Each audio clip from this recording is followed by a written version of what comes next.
मंगलाचरण करते हैं। ओम अज्ञानतिमिरान्धस्य ज्ञानाञ्जनशलाकया चक्षुरुन्मीलितं येन तस्मै श्रीगुरवे नमः। श्रीचैतन्यमनोभीष्टं स्थापितं येन भूतले स्वयं रूपकदा मह्यं ददाति स्वपदान्तिकं। वन्देऽहं श्रीगुरो श्रीयुतपदकमलं श्रीगुरून् वैष्णवांश्च श्रीरूपं साग्रजातं सहगणरघुनाथान्वितं तं सजीवं साद्वैतं सावधूतं परिजनसहितं श्रीकृष्णचैतन्यदेवं श्रीराधाकृष्णपादां सहगणललिता श्रीविशाखान्वितांश्च। नमो ॐ विष्णुपादाय कृष्णप्रेष्ठाय भूतले श्रीमते भक्तिवेदान्तस्वामिनिति नामिने। नमस्ते सरस्वते देवे गौरवाणी प्रचारिणे निर्विशेषशून्यवादी पाश्चात्यदेशतारिणे। हे कृष्ण करुणा सिंधो दीनबंधो जगत्पते गोपेश गोपिका कांत राधा कांत नमोस्तुते। तप्त कांचन गौरांगी राधे वृंदावनेश्वरी वृषभानुसुते देवी प्रणमामि हरिप्रिये। वाञ्छाकल्पतरुभ्यश्च कृपा सिन्धुभ्येव च पतितानां पावनेभ्यो वैष्णवेभ्यो नमो नमः। श्रीकृष्ण चैतन्य प्रभु नित्यानंद श्री अद्वैत गदाधर श्रीवासादि गौर भक्तवृंद। हरे कृष्ण कृष्ण कृष्ण हरे हरे, हरे राम राम राम हरे हरे। हरे कृष्णा। तो धन्यवाद है आप जो भी आज के इस कार्यक्रम में उपस्थित हो सके। महत्वपूर्ण दिवस वैष्णव गौड़ीय समाज का परंपरा का यह महत्वपूर्ण दिन कल श्री कृष्ण जन्माष्टमी उत्सव है, जिसका हमें भी बहुत इंतज़ार रहता है। हम लोग काफ़ी दिन पहले से मंदिरवासी भक्त और इस्कॉन अंतर्राष्ट्रीय कृष्ण भावनामृत संघ से जुड़े हुए भक्त सब इसके लिए बहुत सारी तैयारियां कर रहे होते हैं। उसमें हमारा भी भगवान की कृपा भक्तों के आशीर्वाद से कुछ कुछ योगदान करने की हम लोग प्रयास करते हैं। कुछ कुछ हमसे भी प्रयास हो रहे हैं। भगवत गीता का चौथा अध्याय का 6ठा नंबर श्लोक में भगवान कहते हैं, प्रकृतिम स्वामधिष्ठाय संभवामि आत्म माया। मैं प्रत्येक युग में प्रकट होता हूँ, प्रत्येक युग में अपने आदि रूप में प्रकट होता हूँ, ऐसा भगवान बताते हैं। आदि रूप में इसलिए भगवान स्पष्ट करते हैं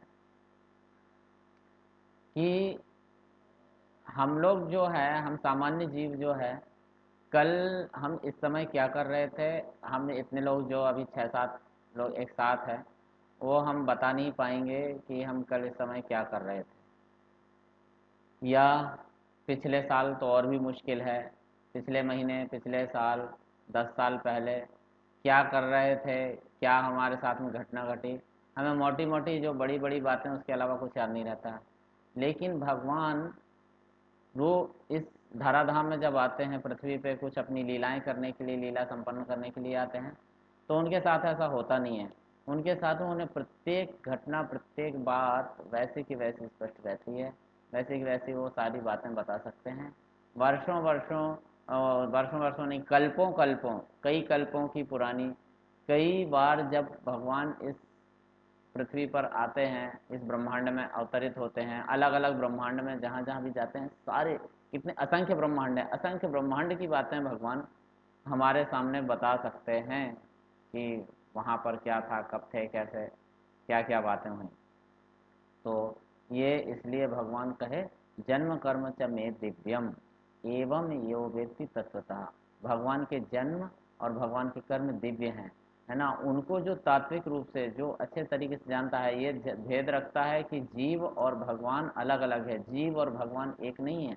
तो उनका अवतरण जो पृथ्वी पर होता है, जो पृथ्वी पर आते हैं भगवान अपने नाम, रूप, गुण, लीला और अपने पार्षदों सहित प्रकट होते हैं, और उनकी ये सारी चीज़ें हमारे सामने भक्तों के समाज में प्रकट होती हैं।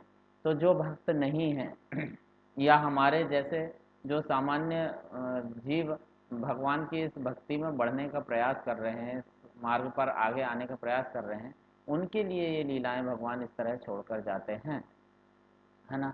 क्योंकि भगवान ने कहा, भगवान ने आगे बताया 8वें श्लोक में, क्या बताया? धर्म संस्थापनार्थाय, धर्म संस्थापनार्थाय। ये श्लोक कहाँ से चालू होता है? परित्राणाय, परित्राणाय साधूनाम विनाशाय च दुष्कृताम धर्म संस्थापनार्थाय भगवान, चौथा अध्याय 8वां नंबर श्लोक है।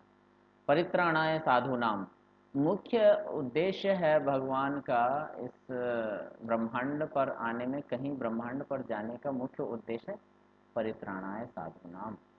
भक्तगण बताते हैं विनाशाय च दुष्कृताम, च शब्द लगाए, मतलब च का मतलब संस्कृत में होता है और, एवं। और अन्य जो बात बताई है ना, वो बाद में आती हैं, वो भी करते हैं भगवान। क्योंकि दुष्टों को मारना, दुष्कृतियों को मारना भगवान के लिए बड़ा काम नहीं है। उसके लिए हमारे बीच में आना, ब्रह्मांड में, अलग अलग ब्रह्मांड में जाना, पृथ्वी पर जाना, ये सब बड़ा काम नहीं है। लेकिन भक्तों का परित्राण करने के लिए, तो परित्राण करेंगे मतलब रक्षा करना सिर्फ एक काम है क्या? नहीं, रक्षा के साथ में वो अनेक अनेक लीलाएं उद्घाटित करते हैं, अनेक अनेक काम ऐसे करते हैं, ऐसे ऐसे उनके लीलाएं रहती हैं। उनके जो कार्य प्रणाली है उसको लीलाओं के नाम से हम लोग जानते हैं, लीला कहते हैं ना, पास टाइम्स। तो वो लीलाओं को हम लोग ऐसे जानते हैं ताकि भक्त लोग उनके प्रति और अच्छे से आकर्षित हो सकें, है ना। हम हाथ छुड़ा के एक बार अपने पिता से आ तो गए हैं, संसार का सुख भोगने के लिए हम भटक तो रहे हैं, और हम चाहते हैं इसमें कि अब हमें बहुत आनंद लेना है। ऐसा ऐसा सोच के तो हमारी योजनाएं बहुत सारी अभी भी बनती रहती हैं। अभी भी हम सिर्फ योजनाएं बना रहे हैं, किस लिए? कि हम मज़ा कैसे लेंगे, है ना। इस पे हम लोगों ने पिछले समय आनंद और मज़ा, इन सब पे हम शांति, सुख शांति मज़ा, इस पर हम लोगों ने चर्चा भी की थी कि किसका विषय है। तो ये सब हमारी योजनाओं में है तो सही कि हम इनके हिसाब से हम लोग आगे बढ़ने का प्रयास करते हैं। हम लोग सोचते हैं कि हमारे लिए जीवन में अभी अगले साल ये करना है, अगले दिन ये करना है, अगले सप्ताह ये करना है, और 10 साल बाद ये करना है। हमारी हमारी योजनाएं इस तरह की बहुत सारी हो सकती हैं। लेकिन इसमें क्या हम लोगों को गंभीरता से विचार करना चाहिए, क्या एक भी योजना ऐसी है जो हमें भगवान के पास वापस जाने में हमने बना रखी है? क्योंकि हमारी सारी योजनाएं गलत नहीं हैं। हम सामान्य जीवन जीने के लिए हमारी और दूसरी योजनाएं भी कारगर हो सकती हैं। लेकिन जब हम धीरे धीरे हम अपनी आदत में डालेंगे, हमारी एक एक योजना, एक एक प्लानिंग को हम भगवान के साथ में जोड़ कर देखेंगे, तो वो कृष्ण भावनामृत का उद्देश्य। कृष्ण भावनामृत किसको कहते हैं? कृष्ण भावना भावित व्यक्ति कैसे कहलाएगा? कृष्ण भावना भावित व्यक्ति है मतलब कृष्ण की भावना और अपनी एक समझ रहा है। वो ये चाह रहा है कि कृष्ण की प्रसन्नता किस में है। भक्तों का मूल उद्देश्य होता है कृष्ण की प्रसन्नता किस में है। भगवान का भी मूल उद्देश्य है कि भक्तों की प्रसन्नता किसमें है। भगवान इस करके ऐसा करके देख रहे हैं कि हमारे मेरे भक्तों का प्रसन्नता किसमें है। वो हमारे लिए जब दिन रात सोचते हैं। तो एक हिज हॉलीनेस राधानाथ स्वामी महाराज एक प्रवचन में बोल रहे थे, हम जितना कृष्ण भावना भावित रहते हैं, हम कृष्ण भावना भावित रहते ही नहीं हैं। लेकिन भक्त जो है, जो भगवान के शुद्ध भक्त हैं, वो जितना कृष्ण भावना भावित रहते हैं उससे कई गुना ज़्यादा भगवान भक्त भावना भावित रहते हैं। देखिए कितना उदार, कितने करुणामय है भगवान। वो भक्त के बारे में ज़्यादा सोचते हैं, हमारे उद्धार के लिए। इसलिए तो इस तरह के क्यों ब्रह्मांड में आना पड़ता है, क्यों हमारे बीच में जन्म लेकर सामान्य मनुष्य की तरह लीलाएं करते हैं। लेकिन स्पष्ट ये है, चतुर्थ अध्याय में, चौथे अध्याय में भगवत गीता में स्पष्ट ये है कि भगवान अपने आदि रूप में आते हैं। उनको ऐसे नहीं है कि ये शरीर फिर एक धीरे धीरे, जैसे तथा देहांतर प्राप्तिर धीरज तत्र न मुह्यति, जैसे हमारा बालपन से युवावस्था और फिर जैसे शरीर ढलता है और फिर दूसरा शरीर धारण करना पड़ता है, ये जो परिवर्तन है, 6 प्रकार के परिवर्तन भगवत गीता में बताए गए हैं, ये 6 प्रकार के परिवर्तन भगवान के अंदर नहीं होते, है ना। बाल रूप वो अपनी इच्छा से रखते हैं, युवा रूप वो रखते हैं, फिर युवा के बाद में ढलता उनका शरीर नहीं है। वो जब भगवान 100 थैंक यू सिद्धार्थ, हाँ, जब वो हमारे साथ में आते हैं, भगवान धरती पर आ जाते हैं और हमारे बीच में रहते हैं, तो भगवान 125 वर्ष रहे हैं, ऐसा दिया ना द्वापर युग में। 125 वर्ष में भी वो वैसे ही युवा थे जैसे एक 16 वर्ष का युवा रहता है, इस तरह के। तो भगवान के अंदर जो भावना है, भगवान का भावना है कि भक्त कैसे किस चीज से आकर्षित होकर, दरअसल हमने वो रूप लावण्य देखा नहीं ना, उस रूप के प्रति वेणुम कणंतम अरविंद दलायताक्षम वरहावतंसम असिताम्बुद सुंदरांगम कंदर्प कोटि कमनीय विशेष शोभम। हम सुबह प्रार्थना करते हैं ना, भगवान के सामने जब दर्शन के पट खुलते हैं तब ये सब बोलते हैं ना, हाँ, वेणुम कणंतम अरविंद दलायताक्षम वरहावतंसम असिताम्बुद सुंदरांगम कंदर्प कोटि कमनीय। एक एक कामदेव का, एक कामदेव यदि खड़े होंगे तो उनका जो आकर्षण है, उनका जो सौंदर्य है, वो हमसे सहन, मतलब सहन नहीं होना, मतलब अतीब सौंदर्य है वो, हम कभी जानते ही नहीं है। हम सामान्य रूप से, वो कई लोग जब तुलना करते हैं तो बोले एकदम इतना बढ़िया हीरो है, एकदम कामदेव जैसा लोग बोल देते हैं, लेकिन कामदेव को हमने देखा ही नहीं। दरअसल वो उनकी सुंदरता ही बहुत है। तो लेकिन भगवान की सुंदरता कैसे है? कंदर्प बोलते हैं कामदेव को। तो कंदर्प कोटि, करोड़ों करोड़ों कामदेव जब हो, उनका सारा का सौंदर्य मिला रहे तो भी भगवान की समता नहीं कर सकता, बराबरी नहीं कर सकता, इतना सौंदर्य है। तो इन सारे गुणों के साथ में भगवान अवतरित होते हैं, हमारे साथ में आते हैं, और हमें कुल मिला के उनका उद्देश्य है कि मैं अपने जो भक्त आ, हाथ छुड़ा कर चले गए, जो स्वतंत्र जीवन जीना चाहते हैं, कुछ कुल मिला के अपनी इंद्रियों को प्रसन्न करने के लिए, अपनी इंद्रियों को खुश करने के लिए वो यहाँ वहाँ भटक रहे हैं। जैसे हम लोगों ने पहले चर्चा की थी ना, कि आ, जैसे कि जैसे कि सुअर को देख के हमारा मन कैसा घृणा से भर उठता है। सुअर को देखते हैं, कौवा को देखते हैं, गंदे जगह मुंह डालते हैं, वो जब हम उनको इस तरह गंदा खाते, गंदा रहन सहन देखते हैं तो हमारा मन कैसा घृणा से भर जाता, हम देखते उस तरफ देखते नहीं, थू थू करते हैं।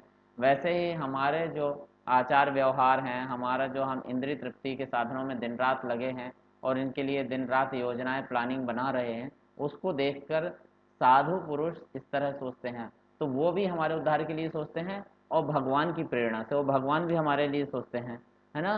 तो ब्रह्मांड भ्रमिते कौनो भाग्यवान जीव, गुरु कृष्ण कृपा पाए भक्ति लता बीज। ये भगवान की तरफ आकर्षण, भक्ति जो है वो कैसे मिलती है?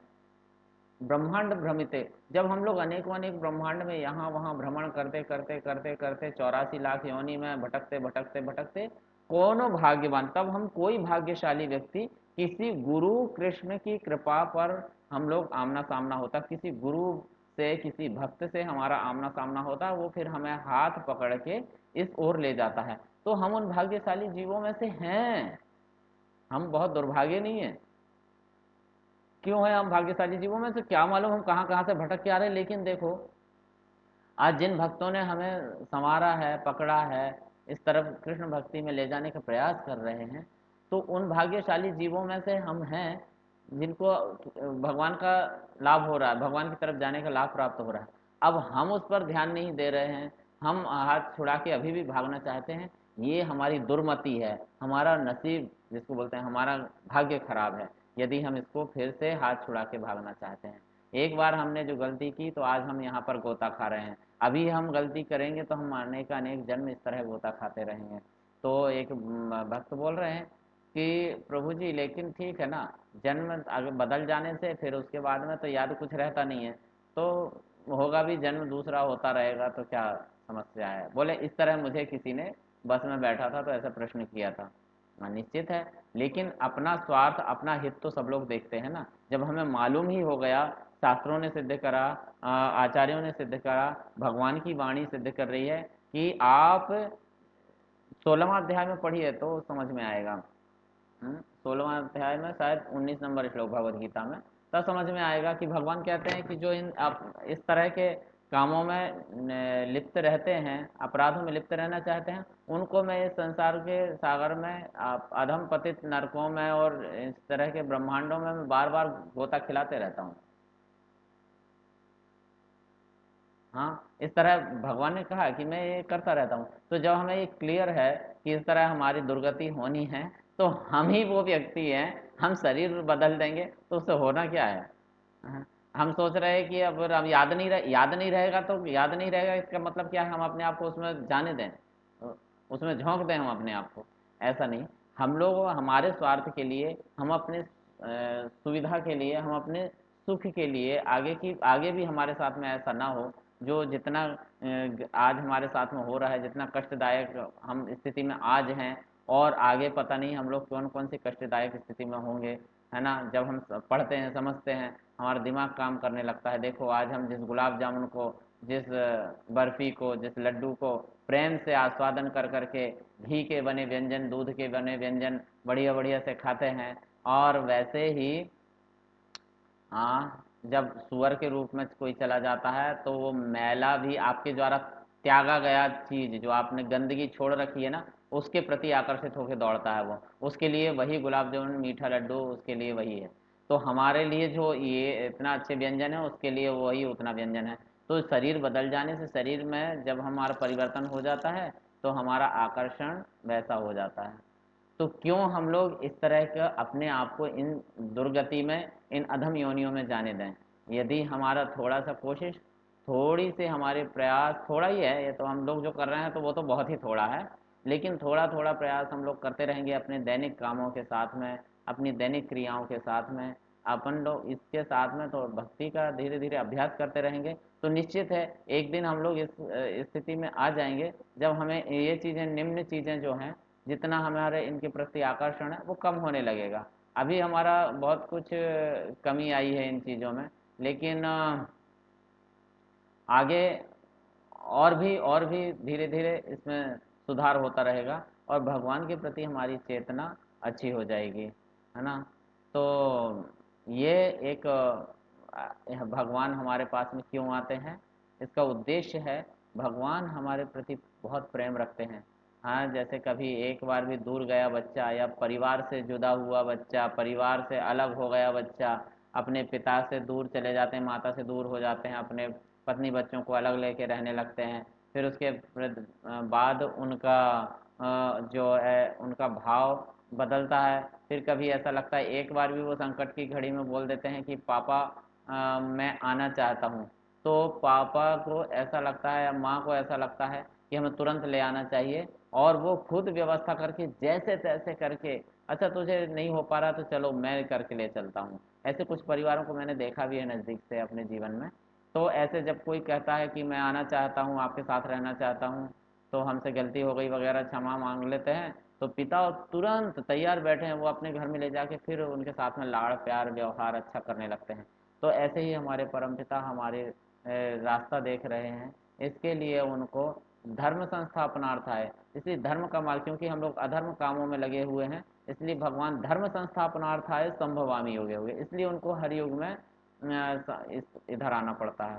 तो हम लोग इसके लिए भगवान के इस इन लीलाओं को याद करने के लिए इस तरह के उनका जन्मोत्सव वगैरह मनाते हैं। इसी क्रम में कल कृष्ण जन्माष्टमी, श्री कृष्ण जन्माष्टमी महामहोत्सव की जय।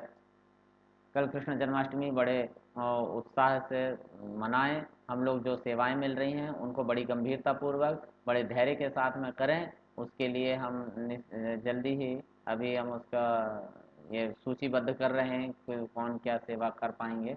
तो आप लोगों ने अपना नाम भी, हमने चर्चा करके आपका नाम लिया था, तो उसको हम जल्दी ही आप लोगों को बता देंगे, कल मैसेज कर देंगे किसको किस टाइम में आके क्या क्या सेवाएं अपनी संवारनी हैं। तो एक दिन 2 दिन कोई अपने कामों को किनारे रख के और बाकी दैनिक काम जल्दी जल्दी निपटा के और जो समय निर्धारित रहेगा उसमें आप लोग आ जाइए, सेवाएं अपनी संवार लीजिए। और भगवान का जन्मोत्सव देखिए, कौन कर रहा है कौन नहीं कर रहा, वो भाग के चला जाता है, वो ऐसा करता है, इन चीज़ों पर ध्यान न देखिए। हमारी सेवा जो हमें मिली हम उसको कितने अच्छे से गंभीरता से निभाते हैं, इसमें हम लोग ध्यान देंगे बहुत अच्छे से। तो कल का कार्यक्रम सफल होगा, परसों का कार्यक्रम सफल होगा। परसों नंदोत्सव मनाया जाएगा, तो दोपहर में नंदोत्सव के दिन तो विशेष जो है मुख्य कार्यक्रम हमारा दोपहर में प्रसाद रहता है, क्योंकि कल तो सब फास्टिंग रखेंगे। तो फास्टिंग का उपवास का भी तरीका है सबका अलग अलग। उपवास में एकादशी प्रसाद ले सकते हैं जो लोग लेते हैं। कई लोग तो निर्जला रखते हैं हम लोग, लेकिन जो रात में 12 बजे के बाद में फलाहार लेते, सभी लोग लेते हैं 12 बजे के बाद फलाहार। जो लोग निर्जला रखते हैं वो भी लेते हैं। भगवान का अभिषेक होने के बाद में सब लोग भगवान का अभिषेक का चरणामृत लेते हैं, फिर प्रसाद लेते हैं। तो मंदिर में व्यवस्था रहती है, जो लोग उस टाइम तक रुक सकेंगे आप में से वो प्रसाद वहाँ पर ले लेंगे। जो अपने घर जाएंगे तो कुछ भी फलाहारी प्रसाद जो लिया जाता है वही लें, अन्न ना लें कल। और परसों प्रभुपाद का जन्म दिवस रहता है, तो सुबह थोड़ा सा प्रसाद लेके उपवास तोड़ के और फिर उसको आधे दिन का कंटिन्यू करते हैं। दोपहर में प्रभुपाद व्यास पूजा दिवस मनाया जाता है। नंदोत्सव के दिन प्रभुपाद जी आए थे हमारा कल्याण करने के लिए, तो हमारे ऊपर उनका बहुत बड़ा ऋण है, वो हमें इतनी अच्छी ज्ञान, इतना अच्छा अवसर दे गए हैं। तो हम लोग सब मिलके इसको मनाएं बहुत अच्छे तरीके से। और भी आपके कोई सुझाव होंगे तो आप कृपया कुछ घंटों बाद या सुबह सुबह बता दीजिए। और मंदिर में आएँ, सुबह से ही आ सकते हैं, मंगल आरती से ही आ सकते हैं, लेकिन साथ साथ में सेवाएं भी रहेंगी, तो उस हिसाब से अपना शेड्यूल को तैयार कर लीजिए और मुझे बताइए। अभी किसी का कोई प्रश्न हो तो ले सकते हैं। उमेश प्रभु बताइए। उमेश पूछ रहे हैं कि आप हमेशा बताते हैं जब का सही सही करने का तरीका, पर ये मैं नोटिस करता हूँ कि जब भी मैं चैंटिंग करने जाता हूँ, मेरा जो जपा होता है वो टेंशन से होता है। कुछ ना कुछ सोचता ही रहता हूँ, हरिनाम पर ध्यान नहीं दे पाता हूँ। हमेशा कुछ ना कुछ थोड़ी थोड़ी देर में मन चिंता मिलता रहता है, कभी क्या सोच रहा हूँ कभी क्या सोच रहा हूँ। तो उसे मेंटेन कैसे करें? ये समस्या तो प्रायः सभी के साथ रहती है।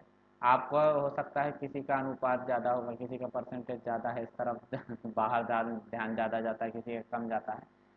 लेकिन समस्या तो है, एक बहुत बड़ी समस्या है। जब करने के समय हमारी बहुत सारी योजनाएं बनती है, बहुत सारा हमें दिन भर क्या करना है, कौन ने कल क्या कहा था, वो भी हमारे साथ में है। तो भूत और भविष्य के बीच में हम ध्यान करते हुए और अपना जप करते हैं। लेकिन ये अभ्यास का बात है, अभ्यास की बात है। भगवान ने कहा ना भगवत गीता में, अभ्यास एनु तो कौनते वैराग्य से गृहते। ये धीरे धीरे आएगा, इतना गंभीरता से, इतना गंभीरता जल्दी से तो नहीं आती। हाँ, ऐसा नहीं है कि सारे लोगों को नहीं आती। कुछ लोग हैं पिछले जन्म की सुकृति है, जिन्होंने पहले ही खूब तैयारी पिछले जन्म में उनकी हो गई थी और किसी कारण से आ गए, संसार में आना पड़ा।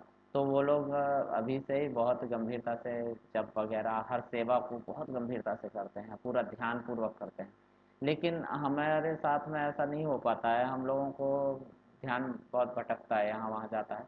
तो उस समय बार बार हम लोग कोशिश करना चाहिए। जैसे जब भी जाता है तो हमें ये भी तो ध्यान रहता है कि हम कर क्या रहे हैं, तो उस तरफ बार बार ला के कोशिश करें, फिर खींच के लाएं, फिर जाएगा फिर खींच के लाएं। तो ये अभ्यास जब तक चलता रहेगा तो आएगा। इसमें बहुत ऐसा, इस बारे में ज़्यादा टेंशन लेने की ऐसी ज़रूरत नहीं है कि अरे मुझसे हो ही नहीं रहा है तो अब छोड़ो, ऐसा नहीं। हम लोग करते रहें, अभ्यास करते करते एक दिन हम लोग बहुत अच्छी स्थिति में आ जाएंगे। क्यों, अभ्यास हर जगह ज़रूरी है। चाहे आप गायन, नृत्य, कोई भी लेखन, चाहे पढ़ाई परीक्षा जो भी करते हैं, अभ्यास बहुत ज़रूरी है। तो ये तो एक सबसे ऊपर वाला काम है ना, भक्ति जीवन जो है सबसे उच्च रस है। तो इसमें तो अभ्यास ज़्यादा हमें करना ही पड़ेगा। और फिर हमारे साथ में पिछले पिछले जन्मों के अनर्थ या पिछला जीवन, हम लोग जैसे आपने पिछले समय कुछ मुझसे फ़ोन पे या सामने बात भी की थी कि पहले का जो हमारा है वो भी हमारे साथ में चलता है। पहले का जीवन जो हमने जिया है फ्रेंड्स के साथ में या अन्य लोगों के साथ में, मोहल्ले पड़ोस वालों के साथ में घूमते रहे हैं, है ना, और अनाप अनाप शनाप बातें करते रहे हैं, तो वो तो ठीक है ना। वो जो है उसकी छाया हमारे जीवन में है। ठीक है, तो वो सब चलता रहेगा, लेकिन हम हरि नाम के प्रति धीरे धीरे वापस बार बार उसमें अभ्यास में लाना चाहिए, तो होगा। और कोई कुछ कहना चाहेंगे? प्रभु जी एक चीज पूछनी थी जी बताएं बताएं बताएं। ये जो मटकी फोड़ने का जो ये रहता है प्रथा है, ये कहीं पे शास्त्रों में वर्णित है या फिर ऐसे ही लोगों द्वारा बनाया जाता है? हाँ, इसको ऐसे मान लें तो शास्त्रगत है पर उत्सव मनाना है तो वो तो देखिए, जो हम लोग लीलाओं के याद में कुछ इस तरह कर रहे हैं, ये तो उत्सव मनाने के तरीके बहुत भिन्न भिन्न है ना। एक तो तरीका ये है कि हम लोग अपना मजा मस्ती के लिए कर रहे हैं, और एक है हम लोग कृष्ण चिंतन के लिए, कृष्ण भावना भावित होकर कुछ कर रहे हैं। तो मटकी फोड़ हम लोगों ने देखे, भगवान की लीलाओं में मटकी फोड़ एक लीला थी। तो जब हम उसका एक प्रदर्शन कर रहे हैं ताकि लोगों को एक याद रहे और हम खुद भी उसको याद रखें कि भगवान ने कैसे क्या किया था, उसको एक, जैसे हम लोग लीलाओं का मंचन करते हैं ना, जिसको प्ले बोलते हैं, ड्रामा वगैरह करते हैं, ऐसे हम लोग सार्वजनिक रूप से बच्चे इकट्ठे होके या आस पड़ोस के लोगों को, तो लेकिन यदि उसका उद्देश्य क्या है, यदि हम लोग जहाँ भी चेतना को इस तरह दिशा में लगा के रखेंगे तो वो ठीक है। वरना एक ऐसे सिर्फ प्रदर्शन है मजा मस्ती के लिए, तो उसका कोई उपयोगिता नहीं है। उसका उद्देश्य ये होना चाहिए कि हम जन्म मटकी फोड़ प्रतियोगिता या मटकी फोड़ कुछ रख रहे हैं, तो उससे लोगों को इसके तरफ आकर्षित करके बाकी देना उसके बाद में वही कृष्ण भावनामृत संबंधी दवाई। तो हमारे यहाँ इस तरह के आयोजन इस तरह होते नहीं, हुए नहीं कभी, क्योंकि इसको इसमें शामिल करके लोग ना मज़ा मस्ती में लग जाते हैं। जैसे कई जगह हमारे यहाँ फूलों वाली होली कई जगह होती है, कई बार देखते हैं तो उसमें फूलों वाली होली करते हैं, मना ही नहीं है, फूलों वाली होली वगैरह कर सकते हैं सब लोग इकट्ठा करके। लेकिन उसमें क्या होता है, एक बाहर से झुंड आता है लोगों का, फिर वो लोग आपराधिक कृत्य करते पाए गए कई जगह। जैसे वहाँ गर्ल्स बॉयज़ इकट्ठे हो जाते हैं, फिर किसी एक दूसरे के ऊपर डालते डालते फिर छीना झपटी, फिर किसी ने किसी के साथ कुछ ज़्यादा हो गया, फिर वो एक दंगा का रूप ले लिया, फिर पुलिस को आगे संभालना पड़ा वगैरह। तो ये इस इन सब से बचने के लिए ऐसी चीज़ को छोड़ के ही बाकी जो हमारा शांति रूप ही अच्छे से चल सकता, उन एक्टिविटीज़ को हम लोग शामिल करते हैं। बाकी ऐसा मना ही सख्ती से कुछ नहीं है। ठीक है, युगल प्रभु। जय राधा मदन मोहन की जय जय, कृष्ण बलराम की जय, गौर निताई की जय, जय जगन्नाथ बलदेव सुभद्रा महारानी की जय, प्रहलादेश नरसिंहदेव भगवान की जय, जय जगतगुरु शील प्रभुपाद की जय, जन्माष्टमी महामहोत्सव की जय। जय, गौर प्रेमानंदे हरि। इस ग्रह देवलाल प्रभु की जय।